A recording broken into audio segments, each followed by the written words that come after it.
아까부터 비가 거슬릴 정도로 내리고 있어.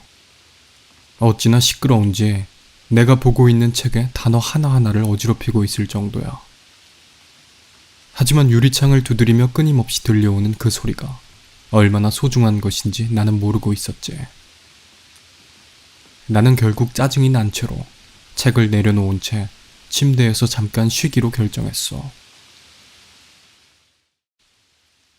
결국 얼마가 지나고 비는 조금 잔잔한 모습으로 바뀌었지. 나는 안도의 한숨을 쉬면서 다시 책을 읽기로 했어.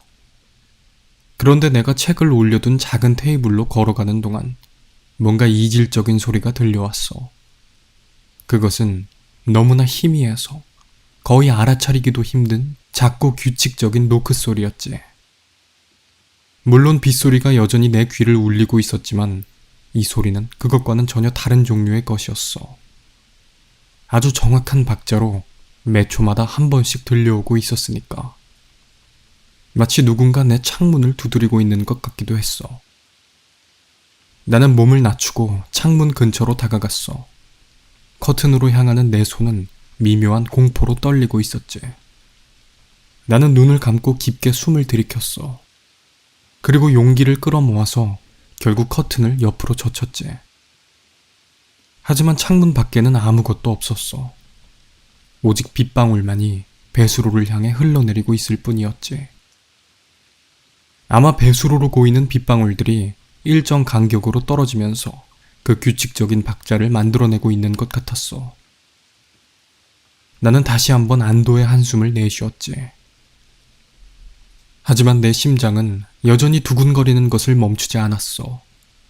나는 나 자신에게 쓸데없이 이상한 생각은 하지 말자고 되뇌었지. 그리고 내 심장 박동이 서서히 정상으로 돌아왔을 때쯤 다시 한번 그 소리가 들려왔어. 노크 소리 말이야. 하지만 이번엔 아까와는 조금 달랐어. 창문 쪽이 아니라 집 현관에서 들려오는 것 같았거든. 그렇지만 이번엔 커튼을 젖히듯 현관문을 열고 상황을 확인할 엄두는 나지 않았지. 나는 집 안에 불을 모두 끄고 담요를 뒤집어 썼어. 자는 척을 하려고 했지만 그렇다고 공포심이 억눌러지는 것은 아니었지. 나는 내 침대에 꼼짝도 안 한 채 가만히 누워 있었어. 눈을 꼭 감고 거의 1시간 동안 그 집요하고 느릿한 노크 소리가 사라지길 기다렸지. 그리고 결국 그 소리가 사라졌을 때 나는 한동안 그 사실을 믿을 수가 없었어. 그만큼 갑작스러운 사라짐이었고 또 그만큼 그 노크는 끈질긴 것이었거든. 나는 천천히 눈을 떴어. 내 눈꺼풀이 잠시 파르르 떨렸고 서서히 시야가 조금씩 선명해졌지. 그리고 난 눈을 뜬 것을 후회했어. 창문 밖에서 누군가가 안을 들여다보고 있었거든. 하지만 내가 볼 수 있었던 것은 그것의 번뜩이는 눈빛과 섬뜩하게 희죽거리는 미소뿐이었지. 그것은 곧 창문에서 펄쩍 뛰어내리더니 어딘가로 사라져버렸기 때문이야. 그리고 모든 게 끝나는가 싶었지만 얼마가 지나고 나자 이번엔 노크 소리 대신 현관문을 천천히 긁는 소리가 들려왔어. 마치 고양이가 갸르릉거리는 소리와도 비슷하게 부드러우면서도 꾸물거리는 듯한 소리였지. 나는 도대체 이게 다 무슨 장난질인가 싶었고 이 상황에 지쳐버리고 말았어. 그래서 전화기를 집어들고 경찰에 전화를 걸었지. 잠시 후 전화가 연결되었고 나는 수화기 너머로 들리는 인간의 음성에 어딘가 안도감을 느꼈어. 나는 누군가 내 방으로 침입하려는 시도를 하고 있으며 계속 노크를 하면서 내가 바깥으로 나오길 끈질기게 기다리고 있다고 말했어. 방에 꼼짝없이 갇혀있는 게 벌써 1시간이 지났다고 애초롭게 덧붙였지. 그러자 수화기 너머의 경찰은 곧장 이쪽으로 사람을 보내겠다고 대답했어.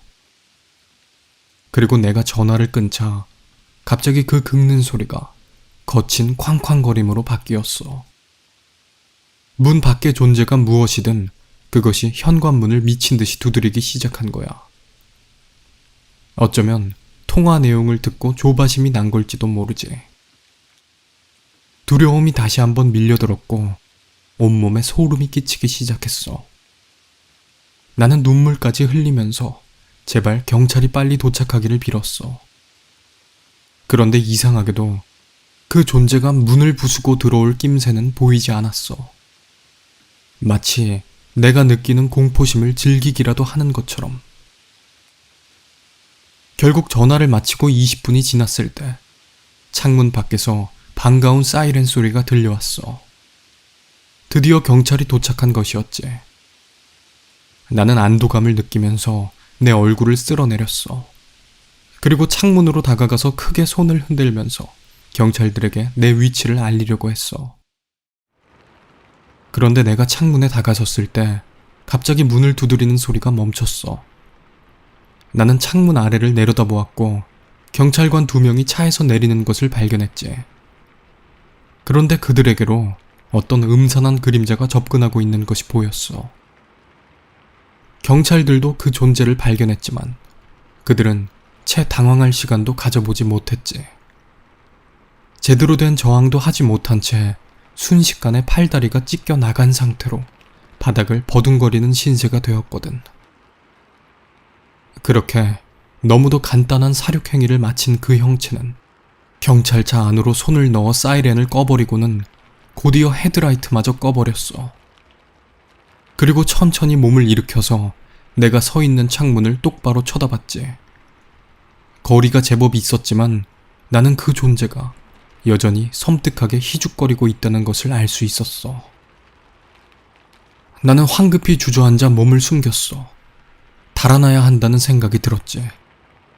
하지만 어디로 달아날 수 있냔 말이야. 내가 이러지도 저러지도 못하는 상황 속에서 공포와 절망에 허덕이고 있을 때 누군가 복도를 걸어오는 소리가 들려왔어. 그리고 다시 한번 노크가 시작되었지.